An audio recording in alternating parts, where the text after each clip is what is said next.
오늘은 베드로가 성령을 받고 하나님의 말씀을 가지고 설교를 하죠. 그 설교를 하고 난 뒤에 이 사건이 벌어지는 거예요. 놀라운 사건이죠. 한 번도 사람이 볼 수 없었던 그 안진뱅이가 일어나는 놀라운 사건이 벌어지는 거예요. 설교 뒤에. 그런데 이 성령이 도대체 뭐길래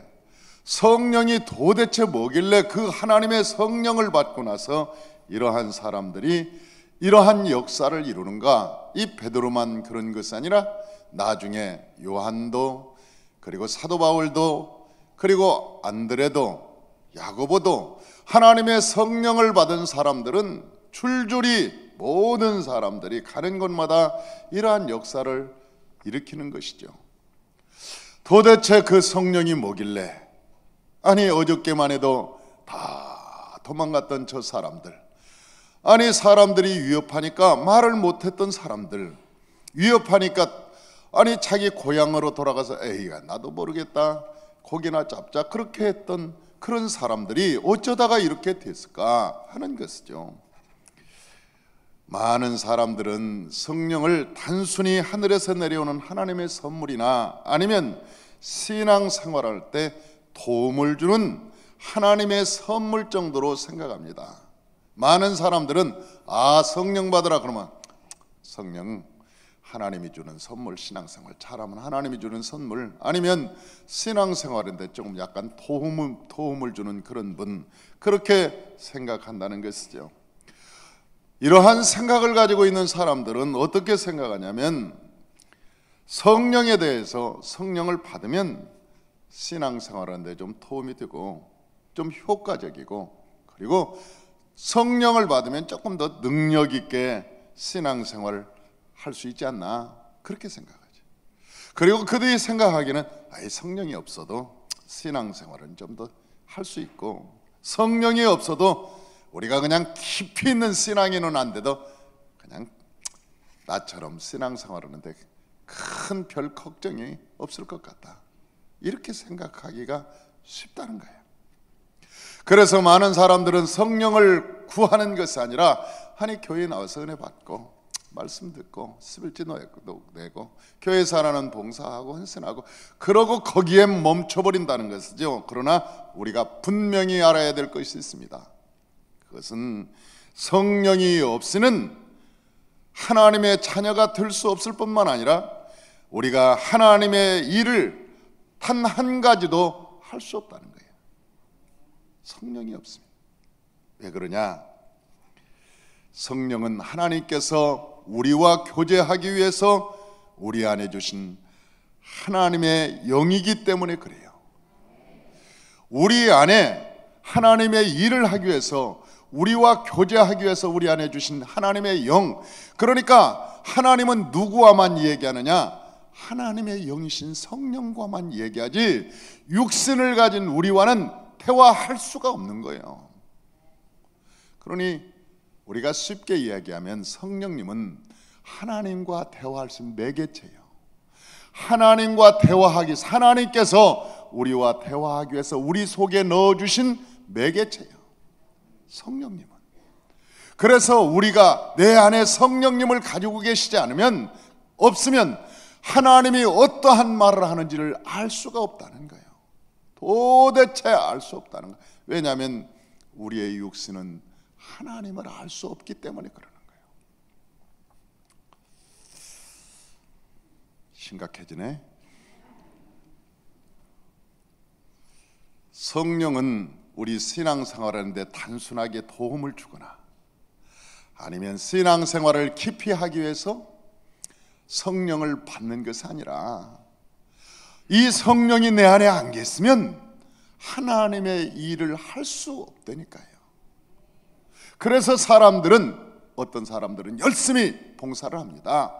열심히 하나님의 일을 합니다. 그분 보면 성령 충만한 것 같아요. 성령이 있는 것 같아요. 저분은 성령이 충만해서 대단한 분이다. 어느 날 쓰러져 버립니다. 어느 날 교회를 안 나옵니다. 가끔 전도하다 보면 내가 옛날에 여선교장을 했습니다. 내가 옛날에 중고등부 학생회장을 했습니다. 내가 청년부 때 대단하게 일을 했습니다. 이랬죠. 여러분, 종교생활한 것이죠. 교회에 나왔죠. 하나님의 일을 한다고 열심히 달려갔습니다. 그런데 그것이 자기 일이었죠. 내 일이었죠. 내가 그것이 하나님의 일인 줄 알고 뛰어갔죠. 그러나 여러분, 내 안에 하나님의 성령이 안 계셨던 거예요. 사람은 어떤 일을 할 때, 여러분, 저 불교인들도요, 야, 종교생활 짜랍디다. 아니 108번을 절을 하고 말이죠. 야, 대단한 3000배를 합디다. 무릎이 다 까집디다. 아니 대단해요. 그들이 성령이 있냐? 아니에요. 하나님의 뜻을 아느냐? 아니에요. 자기 의지, 자기 양심, 자기 열심을 가지고도 종교생활을 얼마든지 할 수 있다는 거예요. 우리가 지금 종교생활 하자고 모인 것이 아니에요. 우리가 종교생활 하려고 여기 나온 게 아니에요. 우리는 하나님의 뜻을 행하려고 나온 거예요. 하나님의 뜻을 누가 아느냐? 내 안에 계신 성령만이 아는 거예요.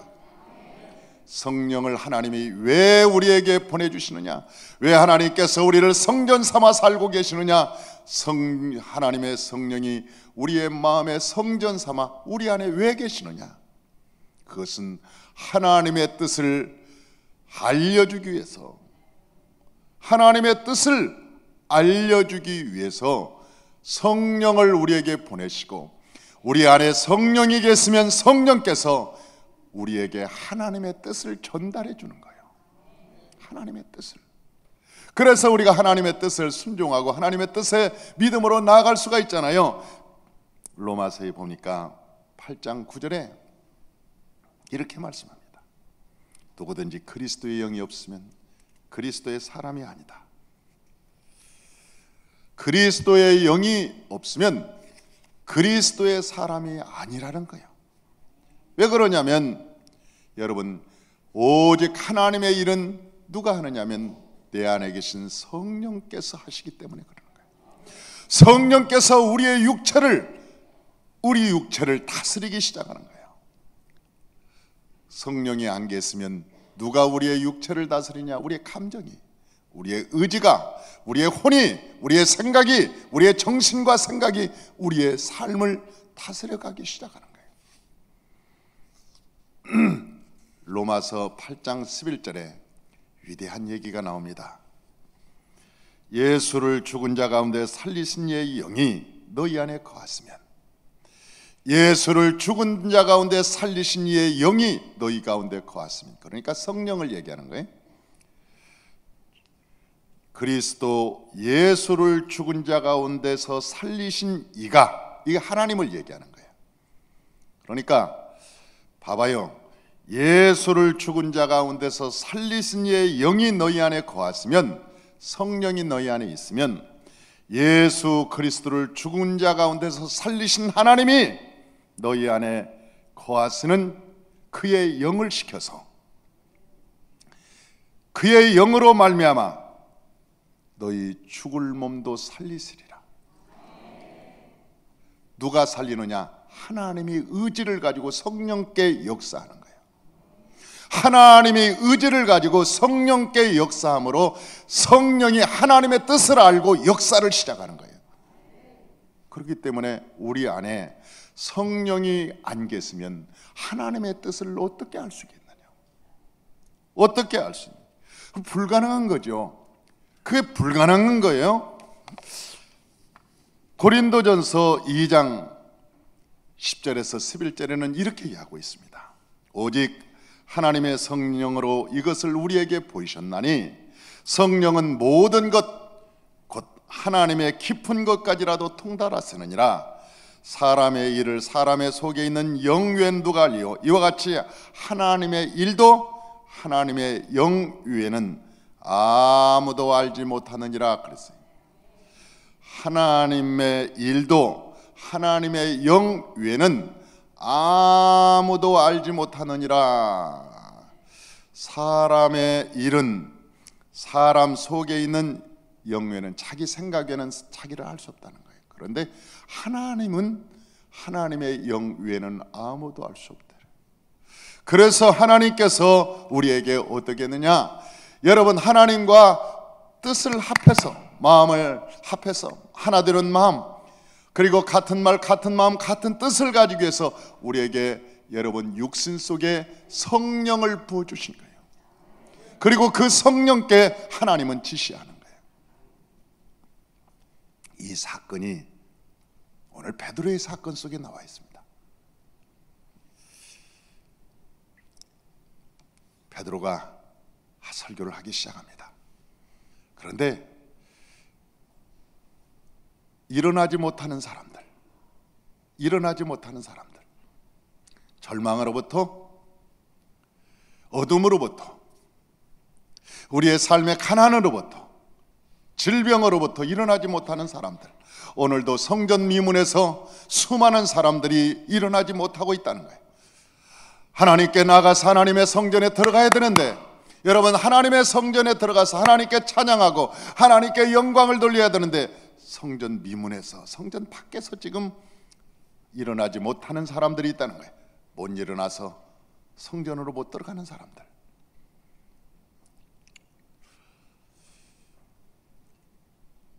베드로가 그 사람을 만났습니다. 그리고 그 사람에게 얘기합니다. 한 푼 주세요. 나에게 돈을 주세요. 내가 안진배에 가든 지 40년입니다. 내가 돈이 없으면 먹을 것이 없습니다. 돈이 최고입니다. 나에게 돈을 주세요. 그러면서 구걸하고 있었죠. 그 구걸하고 있는 그 사람에게 베드로와 요한이 얘기합니다. 은과 금은 없다. 그러나 내게 있는 나사렛 예수의 이름으로, 내게 있는 나사렛 예수의 이름으로 일어나 걸으라. 이게 무슨 얘기입니까? 안진배가 일어났다는 얘기입니까? 아니죠. 저는 이 사건을 보면서 누가 놀랐을까? 안진배가 놀랐을까? 베드로가 놀랐을까? 저는 베드로가 더 놀랐을 거라고 생각을 해요. 안진뱅이가 일어나는 것을 보면서 베드로가 더 얼마나 충격을 받아. 이런 일이 일어났을까? 나를 통해서 어떻게 이런 일이 일어났을까? 안진뱅이는 엉겁결에 일어났을 거예요. 일어나라고 하니까 엉겁결에 일어났겠지만, 일어나는 것을 본 저 베드로는 아주 충격을 받았을 겁니다. 굉장한 충격을 받았을 거예요. 그 안진뱅이는 일어났습니다. 그리고 이제 성전에 들어갑니다. 그리고 춤을 춥니다. 찬양합니다. 하나님께 영광을 돌립니다. 하하! 하나님께서 한 번도 그 성전에 들어가 보지 못했던 그 사람, 그런데 40년 만에 그 성전을 들어가는 거예요. 들어가서 찬양하는 거예요. 하나님께 영광을 돌리는 거예요. 제자들과 함께 뛰어다니면서 기뻐하는 거예요. 근본적인 문제를 해결하신 것이죠. 그 이후에 그 안진뱅이는 더 이상 구걸하지 않았을 것입니다. 그 안진뱅이는 더 이상 여러분 미문에 앉아있지 않습니다. 미문에 가도 그 안진뱅이를 볼 수 없었습니다. 왜? 일어났기 때문에.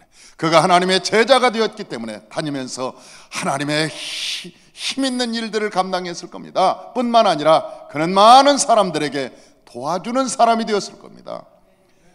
이제 신세만 졌던 그 사람, 도움을 받았던 그 사람이 이제는 근본적인 문제가 치료되자 그는 일어나 뛰기 시작했습니다. 하나님을 찬양했습니다. 뿐만 아니라 수많은 사람들에게 축복의 통로자가 되었습니다. 비전의 통로자가 되었습니다. 복음의 통로자가 되어 살아갔을 것입니다. 근본적인 문제입니다. 근본적인 문제입니다. 우리가 병을 고쳤다는 단순한 사건이 아닙니다. 그가 하나님의 형상으로 회복됐다는 일입니다. 사랑하는 성도 여러분, 저와 여러분이 하나님의 성령을 받고 그 성령 안에서 이러한 많은 사람들을 살려주는 놀라운 사역을 감당하시기를 주의 이름으로 축원합니다. 또 하나는 이 안진뱅이의 사건 속에서 오순절의 프락티스, 오순절의 실제를 보는 거예요. 오순절이라는 것은 무엇이냐? 오순절이라는 사건이 무엇이냐? 아니, 오순절이라는 것에 앉아서 방언이나 달달달달달 하고 오로로로로로로 하고 끝나는 것이냐? 아니면 환상이나 보고 꿈이나 꾸는 그런 저급한 신앙이냐? 기복신앙이냐? 아니라는 거죠. 오순절이라고 하는 것은 뭐냐? 이 사건 속에서 성령 받은 사람의 진짜 성령이 뭐냐? 옛날에 어느 날 저에게 은사가 임했어요. 그래서 그게 예언도 하고 또 사람들에게 기도하면 사람들이 자꾸 입신에 들어가는 거예요. 너무나 재미있어서 그 사역을 계속하는데 나중에 강하게 성령이 역사하니까 사람들이 강대상에 못 올라옵니다. 그 밑에서 올라오기 전에 입신에 들어가요. 한 3년간을 그것을 계속했습니다. 너무 재미있습니다. 그런데 내 마음에 어느 날 기도하는데 내 마음에 그래서 어쩌단 말이냐? 그래서 어쩌단 말이냐? 내가 그 음성을 듣고 나서 신앙이라고 하는 것은 이런 것이 아니구나. 신앙이라고 하는 것은 여기에 빠져서는 안 되는 거구나. 하나님의 말씀으로 돌아가서 하나님의 성령을 나눠줌으로 삶의 본질을 회복하는 것이 성령의 역사시구나. 그리고 그 이후에 제가 그걸 다 멈췄습니다. 그리고 말씀으로 돌아가서 성령 운동하는 것, 그리고 성령 운동을 어떻게 해야 하는가 봤더니 이 사도행전 2장에 나와 있습니다.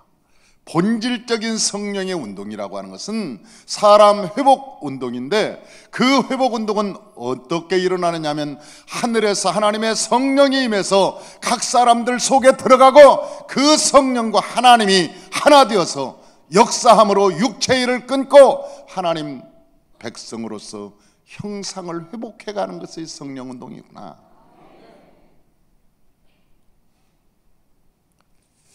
오늘 이 베드로의 사건, 안진뱅이의 사건은 여러분 누가 했을까요? 하나님이 하셨죠. 하나님이 하셨는데 하나님이 어떻게 하셨을까? 보면 하나님이 베드로 안에 계신 오순절날 성령으로 오신 베드로 안에 계신 그 성령에게 말씀하셨을 거예요.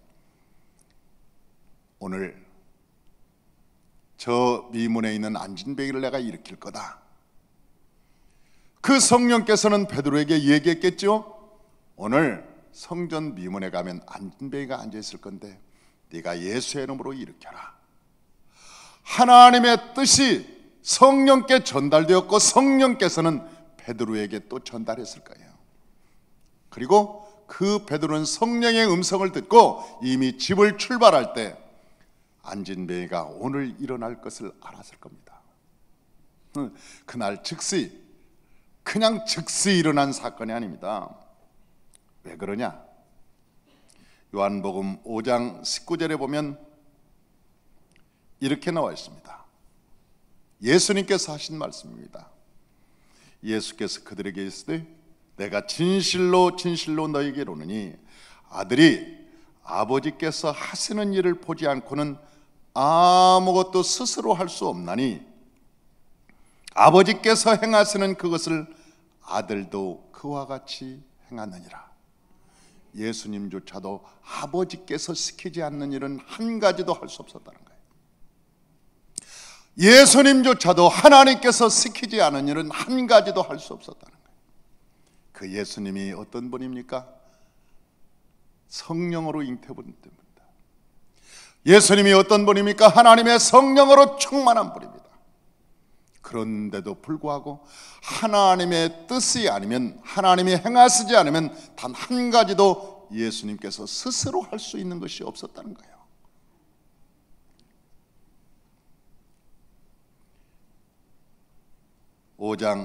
요한복음 5장 17절에 보면 예수께서 이르시되 내 아버지께서 이제까지 일하시니 나도 일한다. 아버지가 일하는 것을 보고 일을 시킴으로 예수께서 계속 하나님과 동행함으로 일을 하셨다는 거예요. 하나님의 의지가 없으면 어떠한 것도 성령 스스로 할 수 없다는 거예요. 그러니 하나님의 뜻을 우리가 알 수 없는데 누구에게 알려주느냐? 성령께만 알려준다는 거예요. 그런데 그 성령께서 내 안에 계시면 나도 하나님의 뜻을 알 수 있다는 거예요. 베드로는 집에 나올 때 이미 알았을 겁니다. 그날 갑자기 성전에 둘이 만나가지고 나파 내가 성령 받은 사람이야 일어나, 그런 게 아니죠. 이미 하나님의 뜻, 하나님께서 성령을 통해서 말씀하셨을 거예요. 그리고 성령은 베드로가 여러분 그 걸어갈 때 말씀하셨는데, 집에 기도할 때 말씀하셨는데 베드로에게 말씀하셨고 베드로는 알았기 때문에 여러분 그날 예수의 이름으로 담대하게 일어나라고 할 수 있었고, 그 말씀이 떨어지자 저 안진뱅이는 40년의 모든 장애를 풀어버리고 일어나 걷기도 하고 뛰기도 하고, 여러분 성전에 들어가서 찬양도 하고 하나님의 제자가 되기도 하고 하나님께 영광을 돌렸습니다. 성령은 그래서 위대한 것입니다. 성령을 받지 않고는 우리가 아무것도 할 수 없다고 하는 것이 그래서 그렇습니다. 사랑하는 성도 여러분, 어떻게 성령을 받지 않고 우리가 하나님의 일을 할 수 있다고 말할 수 있습니까? 어떻게 하나님의 뜻을 행할 수 있다고 말할 수 있습니까? 없지요. 그러므로 저와 여러분이 2016년도 온 가족 특별 새벽성에 나와서 하나님의 성령을 충만하게 받으시길 주의 이름으로 축원합니다. 그리고 여러분이 하나님의 뜻을 행하시길 주의 이름으로 축원합니다. 하나님의 은혜가 저와 여러분 가운데 충만하고 여러분의 가정이 회복되고 여러분의 자녀가 회복되고 여러분의 삶이 회복되고 이 세상에 그 어떤 일이 날지라도 성령과 교제하는 사람은 세상을 이길 수가 있다는 사실을 여러분의 삶으로 증명하시기를 주의 이름으로 축원합니다. 기도하겠습니다.